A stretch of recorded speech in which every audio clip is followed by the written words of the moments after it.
Hello there everybody and welcome back. My name's DJGT and today I'm going to be telling you guys about the best possible way to experience the Star Wars universe in video games. And no, it's not in VR as most would expect. Unfortunately, Star Wars VR developments haven't quite caught up into the multiplayer genre and instead are extremely on the rails, with little to no freedom with regards to choices. No, I speak of something greater and older. Garry's Mod. Garry's Mod has been around since 2006 and has been consistently given frameworks and stability updates since its release to the present day. It has a strong community of modders who create weapons, maps, models, textures and sounds specifically for games, and more recently, within the last 10 years, specifically for servers and communities. One of these main game modes is Star Wars RP that has several sub-game modes set in all different sorts of eras and settings within the Star Wars universe. I'll now go on to list all the pros and cons of all of these, and at the end recommend which ones I believe will best suit your wants in a Star Wars game. The Clone Wars RP game mode is by far and away the most popular sub-game mode in Star Wars RP and accounts for 80% of the total player base of the game mode, with about 1200 average daily players at peak times. It is also the second oldest sub-game mode for Star Wars RP behind Galactic RP, but we'll get into that one later. The reason as to why Clone Wars RP has thrived for so long is because it has been consistently updated with new plugins, new ships, new models and new maps over time. The models for the Clone Wars RP have been consistently updated from having been ports of models from Jedi Knight Jedi Academy mods, to Clone Wars Adventure models and modifications of those, to Star Wars Battlefront 2 EA mods and beyond that. To speak furthermore about its ability to stay at the top of the game mode, is that, generally speaking, most people playing Garry's Mod nowadays have been brought up with Clone Wars anyway, and age ranges are generally between 13 to 30 odd, and there was a large boom of players before, during and after the revival of the Clone Wars TV series. Clone Wars puts you into the role from the get-go of a clone recruit that's fresh from Camino, and most servers, as such, will require you to be trained into their specific system of training, which in some cases can vary from server to server, but generally speaking, if you've learnt it one way, you've learnt it always. I first learned the training scheme off by heart in 2014, so not much with regards to training has actually changed in that time. Clone Wars RP was started as a properly recognised game mode in 2013, with the flagship server and representation of this being Hammerfall Gaming, with the only thing surviving in that network are the various maps dotted around the Steam Garry's Mod workshop, unfortunately. The training generally consists of extremely basic military parade functions and battle formations that would only ever be used in open field combat or parades. The trainer will then show you the general ranks on the server, normally going from private to commander, the naval ranks going from crewman to grand admiral, and the various different regiments that the server has to offer, which normally consist of the 501st Legion, the 212th Attack Battalion, and the 41st Elite Corps Green Company. Beyond that, they will then show you the main rules of the server, which consist of don't kill another clone, don't interfere with a Jedi in combat, and don't pick up things from other people's inventories like guns and the like. The first rule is an in and out of character rule. Out of character meaning that this is when you're not playing your clone trooper, as it is supposed to dissuade people going around and just shooting up the base or the ship, and will normally end up in a warn, kick, or a ban. The second rule is rather straightforward, as it just annoys everyone involved, and the third is pretty similar to the first, as it is supposed to dissuade people from using weaponry that they aren't trained on, that is more powerful than the kit that they already have, and is supposed to dissuade base killings. After that, your training is essentially done. You can get whitelisted to the role of clone trooper and start roaming the ship. The training of your first time around will on average take around 10 to 20 minutes, whereas if you already know what you're doing, it should only take about 3 to 5 minutes. Then comes the first major hurdle, that which being joining a regiment, which requires keen listening skills, good trigger discipline, and a firm grasp of the knowledge dumped on you in your initial training session. If you are unsure as to your ability to pass a trial for one of these regiments, then it would be a good idea to approach one of the members of said regiment and ask for some one-on-one training, in order to assist you in passing and making a good impression of the commander of the regiment. If you do fail the initial trial, you are required to wait a few days, normally 24 to 48 hours, to retry the tryout. However, most tryouts are 2 to 3 strikes, so it's quite difficult to not get in. It's normally easier to get into regiments with a fewer amount of people within it, as they are more desperate for the bodies. After this, the events start. Events are player, admin and game master developed storylines and combat scenarios that can occur, whether it be on the original spawn map or you have to taxi into an LAAT to get into a combat zone. Speaking of the original spawn maps, over the years the spawn maps on all previous Clone Wars RP servers have changed massively since its inception. The first servers used RP_Venator_V1 and V2, Then there was a base that was supposed to be based on the Rishi Moon outpost that coincided with the release of the Venator_V3 map, which split the community into 2 different users of these maps. After this, King Pom came out with RP_Camino Extensive, which was used by somewhat smaller Clone Wars communities as a main base, and the larger communities used it as an event map.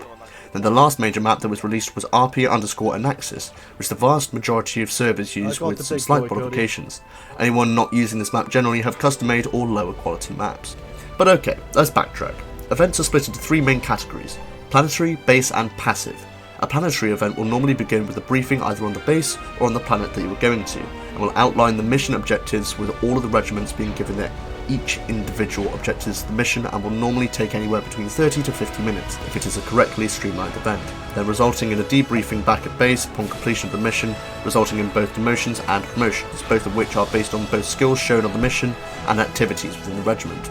A base event will normally be an attack of the base, normally by droids or Mandalorians, that can sometimes result in a 2-part base planetary event, with a cause and an action kind of effect. There is not normally a debrief on a base only event, as the mission at that point is just to defend critical sections of the base from infiltration or sabotage, and will very rarely end up in a defeat, unless the admins wish to evacuate the base to change the main map of operations to a new map in character, which normally happens when a better map is released onto the workshop. Finally, the passive events are normally traders coming to the base to sell you their wares, or a regiment or admiralty doing bunk and kit inspections. Within Clone Wars RP you can also play as Jedi, however most servers will require a donation to it in order to be able to be whitelisted to the role, as this serves as the main source of revenue for the operations and updatings of the server, and as such every 5 minutes or so a chat message will pop up in the chat window that will incentivize people to support the server by donating. And every time someone donates, there will be a pop-up on the right side of the screen that will show that there are indeed people still donated to the server, despite it in most cases having been up for over 9 months. A lot of the time as a Jedi you will be assigned to specific regiments to serve as the Jedi commander of a regiment, and will have some sort of command over the clones, despite, technically speaking, having not trained or worked your way up to the position as other clones and commanders have, and have just instead opted to donate in order to become the commander, essentially. Of course there are some people that donate to the server that genuinely want to better the server with new plugins and such, however you do get some people who do so just to domineer and flex around and genuinely make some people's time on the server a living hell, but this is the case with many such similar systems on other community-based servers outside of Star Wars RP. If you haven't already done so, please consider subscribing, as only a small portion of my viewers are actually subscribed, and I would like to get to 4K by the end of the year. With that said, let's get on to the rest of the video. Generally speaking, the entirety of the Imperial sub-game mode is essentially Clone Wars RP with an Imperial skin, and saw a rise in players and servers around the time of Rogue One, with several Imperial servers being specifically set within the time of Rogue One, or several months beforehand at least. The only major difference in Imperial was that, generally speaking, most base maps are set on an Imperial Star Destroyer, in comparison to the Clone Wars servers that are generally set on planet-based maps, like Anaxis and Rishi. The main difference are the fact that the Jedi are switched out for Sith Inquisitors and Assassins, the clones are swapped out for the Stormtroopers, and the Vader and Sidious are normally playable donation characters. Now for the first delineating sub-game mode in Star Wars RP, Jedi vs Sith. Jedi vs Sith has been around since 2015 and is generally set in the Old Republic era of Star Wars, where you can make up your own character and backstory and play as either a Jedi or a Sith, as the name would suggest, and accrues skill points through an experience system to gain access to more damaging and efficient lightsaber forms and force powers to dominate the other side. In Jedi vs Sith there are normally 4 sub-factions for each side. For Jedi, they are Consular, Sentinel, Jedi Temple Guard and Guardian, each making up important parts of the Order such as healing and force powers, stealth and espionage, defense and battle, and dueling and conquest.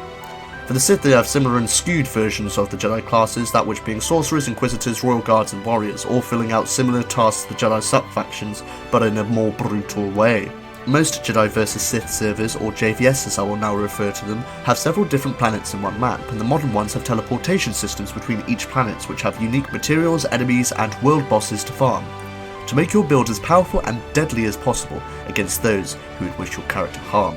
The older JVS servers had no teleportation plugins and would instead opt for a starship-based transportation system where you could fly from planet to planet and engage in dogfights in space against opposing factions. However, after a while it was deemed that it was too open to misuse, as new players to the server would just go to the opposing faction's home planet and essentially nuke it from orbit, and get a prompt kick from the server for having done so.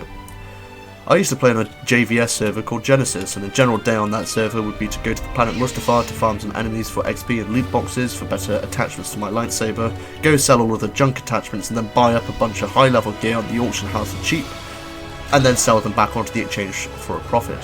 I'd then go to Ilum with a few Padawans and wait for a Sith to arrive to go farm some Kyber crystals, to which then we would get attacked by another 10 Sith when the singular Sith Lord inevitably would call for backup, and we would have to have a huge fight on the surface to claim the planet as our own. We'd then wait until peak times and initiate a raid on the Korriban Sith Temple, and normally fail because there wouldn't be enough people on the capture point and people would go away and fight individual duels around the temple. After that I would go to the Jedi Archives to collect some more XP and add a new skill point to my build to be able to better assist fellow Jedi in raids through assistive measures like force healing and force pulling. The server lasted for about 2 years and eventually fell after it turned out the large swaths of the donation money that was being spent was on illegal substances, but it was truly the best JVS server that was around at the time. The server is launched under a new name and being made by the people that actually wanted to make the server better, and will be up in about 2 hours if you're watching this video when it was released, under the name Noxifier Networks. All that's required is to own Garry's mod and a stable internet connection, and you'll be able to experience the fun that I once did. The link to the website and the IP will be in the description below. If you've ever felt in any video game ever that you have no idea what's going on, then just watch this clip here.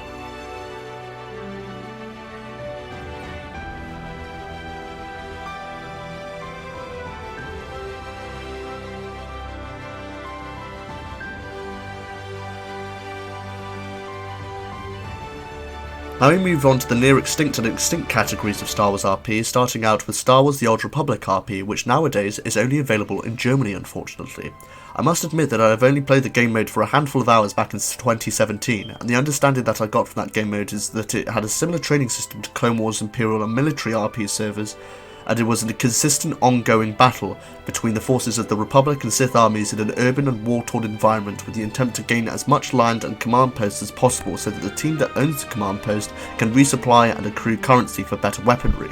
The only server up that seems to have a generally low player base with peaks about 20 players, but the highest that that game mode had at one point was about 400 around the time of the release of the Knights of the Eternal Empire trailers for Star Wars The Old Republic and the DLC that then followed. That made more people interested in Star Wars The Old Republic without actually having to grind through 70 levels, pay a subscription fee to play the game, and instead could experience warfare through an £8 or $11 game that runs better regardless, with actual proper multiplayer integration and VoIP.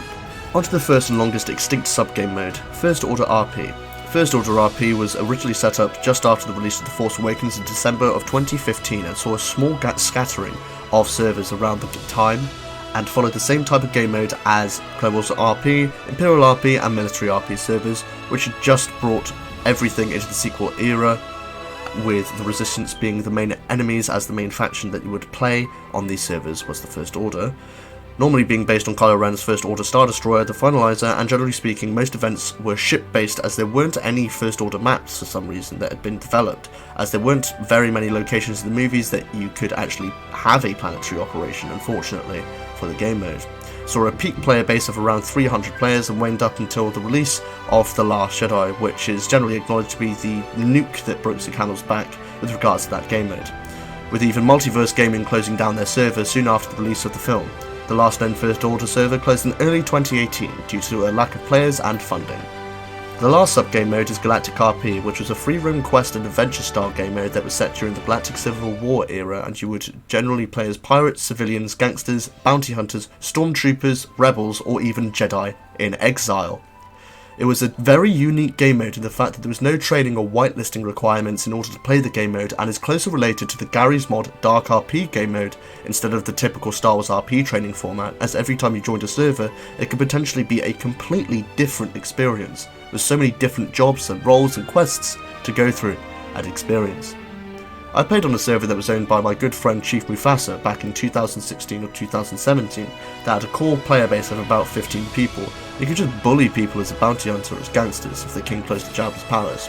I remember one time there was a kid, he couldn't have been older than like 13, wanted to come in and look around Jabba's palace, and my friend Fid and I were playing as palace bounty hunters who for absolutely no reason wouldn't allow him access, so we just murked him on the spot. The only thing that could even come out of his mouth was, "Can I come in?" You then came back like 20 odd times, having purchased a 10,000 credit gun each time, which was extremely expensive for the time, and just kept missing over and over and over again until finally reducing himself to tears, screaming that he just wanted to see what was inside. We then said that he could have a look inside. We then shot him in the back of the head and he disconnected. It was extremely funny. The game mode also supported different planets such as Tatooine, Naboo, Nar Shaddaa for more variance in role-playing combat. Chief Mufasa was unfortunately the last remnant of the game mode and closed sometime in June 2017. The entire Star Wars RP game mode is quite possibly one of the best ways to experience the Star Wars universe. If you find a server that holds quite close to the lore and doesn't have complete domineering nerds in command of the base or the ship, as you use genuine tactics and drills from the Star Wars universe, fight on Star Wars planets, do things that actual people in the Star Wars universe would do, and wield the weaponry of those in the universe. The best three game modes that I would say are Clone Wars RP, Jedi vs Sith, and Galactic RP, being there is so much information and lore to draw from in all of them, as if you want a straightforward story to tell and keep to, then Clone Wars RP is the best way to experience, sometimes even following exact episodes from the Clone Wars TV series.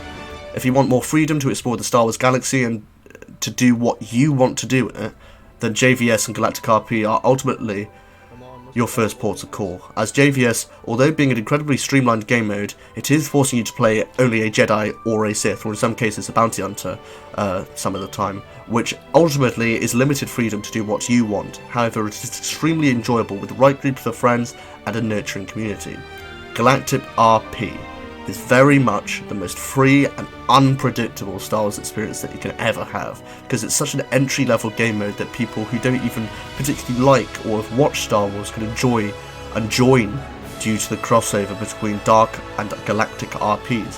which throws different elements into the mix of straight serious RP players and more nonchalant, almost smuggler-esque Han Solo type players that make it almost like a space western, which is the entire premise of Star Wars in the first place in actuality. I do truly wish that someone would set up a Galactic RP server again, which is why if this video gets to say 100 likes, I will set up one so that all of my subscribers and those in the community who wish for it to return can join it. I have over 4,000 hours in Garry's mod, about 3,500 of that being purely playing Star Wars RP, and I have found no game, new or old, outside of Garry's mod or even inside in comparison to the main Star Wars RP game modes that can genuinely recreate the genuine feeling of being in that universe as Star Wars RP has. And if you haven't already, I would highly recommend playing these game modes. Anyway, thank you very much for watching, everyone. I have been DJGT, please like, share and subscribe. For those of you who are interested in joining my community, I have my Discord linked in the description and comment section below so that we can talk more about the content of this video. Thank you very much for watching, and may the Force be with you, always.